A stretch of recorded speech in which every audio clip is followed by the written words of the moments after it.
Hello and welcome to this tutorial on how to check your word count in Google Docs. In Google Docs, your word count is automatically hidden when you enter a document, but don't worry, your word count is still being tracked. Here's how to check your word count in Google Docs.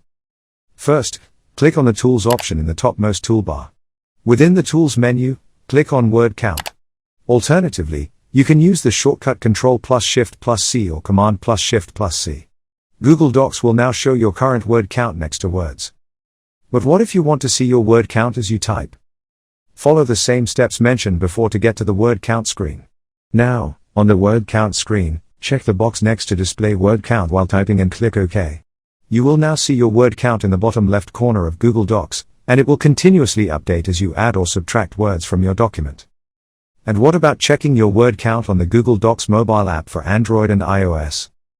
Simply press the three dots button in the top right corner and select the word count option from the list. Your current word count, character count, and character count without spaces will be displayed on the following screen.